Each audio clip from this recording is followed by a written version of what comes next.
स्वागत है दोस्तों आपका अपने YouTube स्टोरी चैनल यादों के पहरे पे। यहाँ हम आपके लिए सत्य घटना पर आधारित कहानी लेकर आए हैं और अगर आप भी अपने जीवन की कहानी हमसे शेयर करना चाहते हैं तो स्क्रीन पर दिए गए मेल आईडी पर हमें मेल कीजिए। मेल आईडी है mahi.g710@gmail.com। किसी भी माँ बाप को ये दिन ना देखना पड़े। अनीता जी के घर में आज भीड़ जमा थी। उनके 40 वर्षीय बेटे मोहित की मृत्यु हो चुकी थी। आज उसकी 13वीं का दिन था। जवान बेटे की अचानक मृत्यु हो जाने के कारण अनीता जी सदमे में थी। वो औरतों से घिरी हुई चुपचाप एक कोने में बैठी हुई थी। कुछ औरतें वहां आपस में बात कर रही थी और जिनकी आवाज़ सुनीता जी के कानों में पड़ रही थी। एक ने कहा, क्या क्या दिन देखने पड़ रहे हैं बेचारी अनीता को। भगवान जाने इनके परिवार को किसकी नज़र लग गई। कि तभी उसके पास बैठी औरत ने कहा, अरे पहले तो इनका बहुत रुतबा हुआ करता था। पैसे की कोई कमी नहीं थी उनके घर में, पर अब देखो अचानक से कितना बड़ा पहाड़ टूट पड़ा है बेचारी अनीता पर। कि तभी वहीं बैठी एक अन्य महिला बोली, अरे मैंने तो सुना है सारा किया धरा इनकी बहू का है। कैसी शरीफ दिखती थी और कैसे इनके घर को नर्क बना दिया। और इतना सुनते ही अनीता जी अपने अतीत में खो गई। भरा पूरा परिवार था अनीता जी का, मियाँ, बीवी और 2 बच्चे। ससुर भारत चीन के युद्ध में शहीद हो चुके थे। पैसे की कोई कमी नहीं थी उनके घर में। आसपास उनके परिवार का अलग ही रुतबा हुआ करता था। अपने मोहल्ले के अमीर आदमियों में से उनकी एक गिनती होती थी। उनका खुद का बिजनेस था और सब कुछ बहुत अच्छा चल रहा था कि एक दिन अनीता जी ने अपने पति यशपाल जी से कहा, सुनिए जी, बेटे की शादी की उम्र हो गई है और मुझे लगता है अब हमें मोहित की शादी कर देनी चाहिए। तो यशपाल जी बोले, कहे तो तुम सही रही हो भाग्यवान, पर पहले उसे अपने पैरों पर खड़ा तो हो जाने दो। आप भी ना, कैसे बातें करते हो। हमारा अपना कारोबार है, वही संभाल लेगा मोहित और धीरे धीरे सब सीख जाएगा। और आप भी तो है ना उसे सिखाने के लिए। और यशपाल जी ने हंसते हुए कहा, अच्छा बाबा ठीक है, तुमसे भला कौन जीत सकता है। और कई रिश्ते देखने के बाद मोहित के लिए सीमा को पसंद किया गया। सीमा दिखने में तो सुंदर थी ही, ऊपर से पढ़ी लिखी भी थी। और दोनों पति पत्नी ने अपने बेटे की शादी बड़ी ही धूमधाम से की। आसपास के लोग देखते ही रह गए। उन्होंने शादी में दिल खोलकर खर्चा किया था।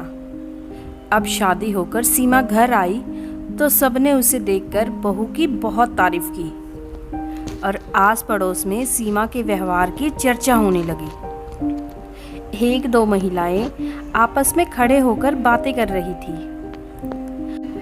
अरे अनीता जी की बहू कितनी सुंदर है और व्यवहार तो देखो, जाते ही सबके पैर छूती है। हाँ बहन, आजकल कहाँ ऐसी बहुएं होती हैं और मुंह से तो उसके जुबान तक नहीं सुनाई देती। हाँ, बड़ी ही नेक बहू मिली है अनीता को। सही कहती हो, अगर कोई तेज तर्रार आ जाती तो कहाँ बेचारी अनीता का गुजारा होने वाला था। और धीरे धीरे सीमा ने सबकी नज़रों में अपनी एक अलग ही छवि बना ली थी। सीमा दिखने में तो शरीफ लगती थी, पर सीमा के मन में कुछ और ही चल रहा था और जिसकी भनक अनीता जी और उसके पति यशपाल जी को नहीं लग पाई। मोहित की 2 बेटियां हो चुकी थी और धीरे धीरे सीमा ने मोहित को अपने वश में ऐसा किया कि मोहित अब अपने मम्मी पापा के खिलाफ बोलने लगा था। मोहित के मन में लालच आ गया था और मोहित धीरे धीरे अपने परिवार से कटकर रहने लगा था। एक घर में होते हुए वो अपने माता पिता से गैरों वाला व्यवहार करता था। धीरे धीरे मोहित ने कभी धोखे से तो कभी झगड़े से अपने पिता से आधे से ज़्यादा प्रॉपर्टी अपने नाम करवा ली थी और मोहित सीमा के खर्चे उठाने के लिए दिल खोल कर खर्चा करता था और उसके सारे शौक पूरे करता था। एक बार मोहित ने अपने पिता से कहा, पापा, मुझे सीमा को नौकरी लगवानी है और उसके लिए 40 लाख रुपए मांग रही है और मुझे पैसों की सख्त ज़रूरत है। आप जल्दी पैसों का इंतज़ाम करिए। और यशपाल जी ने मोहित को पैसे दे दिए। सीमा की अब सरकारी नौकरी लग चुकी थी और एक दिन अचानक से यशपाल जी की तबीयत ज़्यादा बिगड़ी और उन्हें खून की उल्टी हुई। अनीता जी और उसका छोटा बेटा सुमित उन्हें तुरंत अस्पताल लेकर भागे। वहाँ जब उनके टेस्ट हुए तो पता चला कि उन्हें टीबी है। अब अनीता जी उनका और भी अच्छे से ख्याल रखने लगी। इसी बीच मोहित ने अपने और अपनी पत्नी के खर्चों के लिए कई जगह से कर्ज भी ले लिया था और पैसे वापस ना करने पर जब लोग घर पर आकर उसे परेशान करने लगे तब जाकर यशपाल जी को उसकी उधार लेने वाली बात पता चली। यशपाल जी ने जैसे तैसे करके उनको पैसे लौटा दिए थे। कोरोना में लॉकडाउन के चलते उनका कारोबार भी ठीक से नहीं चल पा रहा था। कारोबार में एकदम से घाटा आ जाने से सीमा ने मोहित के कान भर दिए और कहा, मोहित, अभी जायदाद का बंटवारा कर लो। अगर हमने अभी अपना हक नहीं लिया तो कहीं यह चीज़ भी ना बेचनी पड़ जाए, फिर हमारे हाथ कुछ नहीं लगने वाला। ऐसा कुछ होने से पहले ही घर और बाकी चीज़ें अपने नाम करा लो। सुमित का क्या है, वो तो अभी छोटा है। हमारा अपना परिवार है, 2 बेटियां हैं, हम सब इनसे अलग रहेंगे। और मोहित ने यशपाल जी से जाकर बात की, पापा, अब मुझे यहाँ नहीं रहना, मुझे मेरा एक अलग फ्लैट लेकर दीजिए और जायदाद का बंटवारा कर दीजिए। छोटे के पास अभी है ही क्या, मेरा पूरा परिवार है, 2 लड़कियां हैं, मुझे भी तो अपने बच्चों का फ्यूचर देखना है ना। और इतना सुनकर अनीता जी और यशपाल जी सख्ते में आ गए। उन्हें अपने कानों पर विश्वास ही नहीं हो रहा था कि उनका बेटा उनसे दूर जाने की बात कह रहा है। वह समझ ही नहीं पा रहे थे कि अचानक उनके बेटे को क्या हो गया। पर मोहित के रोज रोज बढ़ते झगड़ों के कारण अनीता जी और यशपाल जी ने फैसला किया कि अब वो इनको अलग कर ही देना चाहिए। उन्होंने मोहित को एक फ्लैट दिला दिया और आधे से ज़्यादा प्रॉपर्टी तो उसके उधार चुकाने के कारण बिक ही चुकी थी, लेकिन बाकी बची शेष प्रॉपर्टी से भी उसने अपना हक मांग लिया। यूं तो यशपाल जी ने बहुत सारे प्लाट और ज़मीन लेकर रखी थी, पर उन्हें क्या पता था कि समय की मार ऐसी पड़ेगी कि उनके पास धीरे धीरे सब खत्म हो जाएगा। यशपाल जी से अपना हक लेने के बाद मोहित अपने बच्चों के साथ अलग रहने लगा। यशपाल जी उसका इस तरह उन्हें बुढ़ापे में छोड़कर जाना सहन नहीं कर पाए और एक दिन उनकी हालत इतनी ज़्यादा बिगड़ गई कि वह अनीता जी को और इस संसार में अकेला छोड़कर चले गए। अनीता जी ने मोहित को फ़ोन करके बता दिया, बेटा, तुम्हारे पापा नहीं रहे, तुम बड़े हो तो अंतिम संस्कार तुम्हारे हाथों से ही होगा, जल्दी से आ जाओ। और इतना सुनने के बाद मोहित अपने पूरे परिवार के साथ वहां आ गया। मोहित ने अपनी माँ के सामने शर्त रख दी,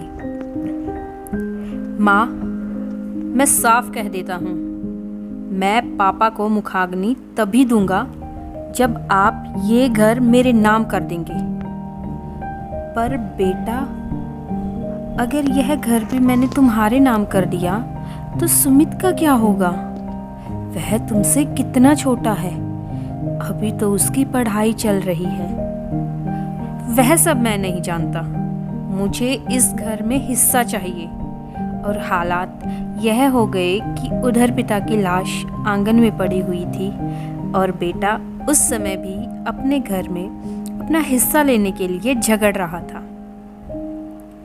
आसपास के लोग इकट्ठा होने लगे तो अनीता जी ने बात को ज़्यादा बढ़ाना उचित नहीं समझा और उन्होंने कहा, ठीक है, तुम्हें इस घर में से आधा हिस्सा मिलेगा और आधा हिस्सा मेरा और सुमित का होगा। और जैसे तैसे करके मोहित इस बात को मान गया।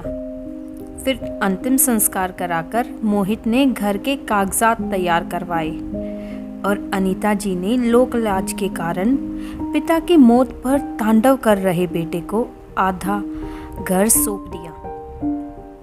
अनीता जी, जिन्होंने अभी अभी अपना पति खोया था, वह इस दर्द से उभर भी नहीं रही थी कि उनके बेटे ने उन्हें एक और सदमा दे दिया था। अनीता जी यही सोच सोचकर अंदर ही अंदर घुटने लगी कि आखिर हमारी परवरिश में कहाँ कमी रह गई जो आज हमें यह दिन देखने को पड़ रहा है।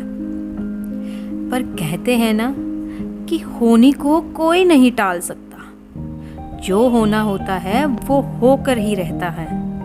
और वही सब हुआ अनीता जी के साथ। घर अपने नाम होते ही अपने हिस्से का घर मोहित ने बेच दिया और फिर वापस अपने फ्लैट पर चला गया। और उधर धीरे धीरे सीमा ने मोहित की प्रॉपर्टी को अपने नाम करा लिया था। अब मोहित के नाम बस एक फ्लैट ही था, बाकी सब कुछ सीमा धीरे धीरे उसका हड़प चुकी थी।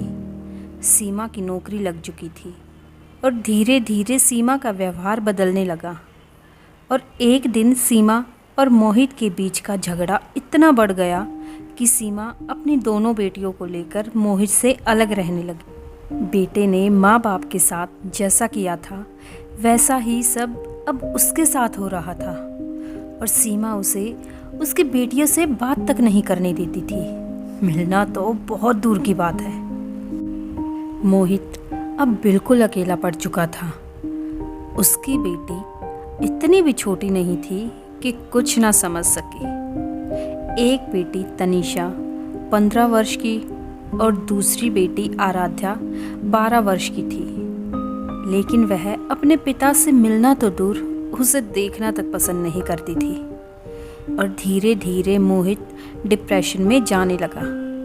सीमा उसको सबसे पहले ही दूर कर चुकी थी और अब उसने उसे उसकी बेटियां भी छीन ली थी।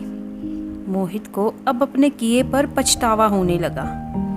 एक दिन वह अपनी माँ के पास गया और उसने बताया, माँ, मैंने जो कुछ भी किया वो सीमा के बहकावे में आकर किया। उसने पहले मुझे आप सब से दूर किया और अब मेरी बेटियां भी मुझसे मिलने नहीं देती। माँ, मैं बहुत शर्मिंदा हूँ और हो सके तो मुझे माफ़ कर देना। और इतना कहकर वह अपनी माँ के सामने फूट फूट कर रोने लगा। अनीता जी उसको इस हालत में देखकर बेचैन हो गई। आखिर वो एक माँ थी और माँ अपने बच्चों को दुखी कैसे देख सकती है। वह मोहित के किए हुए व्यवहार को अब भूल चुकी थी और उन्होंने कहा, मोहित, रो मत बेटा, तू अकेला कहाँ है, मैं हूँ ना तेरे साथ। तू यहाँ आ जा मेरे पास और आज से यहीं रह। पर माँ, मैं यहाँ किस मुँह से रहूँगा? मैंने तो छोटे का हक भी खा लिया, मैं उसे क्या मुँह दिखाऊंगा? कुछ नहीं होगा बेटा, तुम दोनों भाई मिलकर फिर से अपना काम शुरू कर लेना। नहीं माँ, मैंने जो किया है उसके लिए आप मुझे भले ही माफ़ कर दे, पर मैं खुद को कभी माफ़ नहीं कर पाऊंगा। और मेरे किए कर्मों की सज़ा मुझे मिल चुकी है, पर मैं अंदर ही अंदर घुट रहा हूँ। माँ, मुझसे अब और नहीं जिया जाता। नहीं बेटा, ऐसा नहीं कहते, हिम्मत क्यों हारते हो? मैं आज भी तेरा वापस आने का इंतज़ार करती हूँ। नहीं माँ, आप मुझे और शर्मिंदा मत करो। और मुझे सब याद आ रहा है। मुझे पता था कि पापा टीबी की लास्ट स्टेज पर हैं, पर मैंने उनको उनके आखिरी समय में भी खुशियाँ देने की बजाय दुख और तकलीफ़ ही दी है। मैं तो इतना गिर गया था कि पापा की लाश सामने पड़ी थी और मैं आपसे प्रॉपर्टी की मांग कर रहा था। नहीं माँ, नहीं, मैं अब नहीं रहूँगा यहाँ। मेरी आत्मा मुझे कचोटती रहेगी। बस मेरा मन किया कि एक बार आकर आपसे मिल लूँ और अपने गुनाहों की माफ़ी मांग लूँ, इसलिए चला आया था। और इतना कहकर मोहित उठकर जाने लगा और घर के आंगन में आकर वह आंगन को भीगी आंखों से देखने लगा। अपने पिता की मौत पर उसकी प्रॉपर्टी के लिए अपनी माँ से झगड़ना और वो सब दृश्य उसकी आंखों के सामने तैर गए और वो वापस अपने घर आ गया। इधर अनीता जी अब और ज़्यादा परेशान रहने लगी थी। उन्हें अपने बेटे की रह रहकर चिंता हो रही थी। उन्होंने अपनी बहू से मिलकर उन्हें समझाने की सोची और वह जब सीमा से मिलने उसके घर गई तो सीमा ने उसका अपमान करते हुए उन्हें घर से निकाल दिया। वह वापस जाने लगी तो उनकी पोतियां स्कूल से घर वापस आ रही थी और उन्होंने जब उन्हें देखा तो उनका मन किया कि भागकर उनको गले से लगा ले, लेकिन सीमा वहीं खड़ी थी।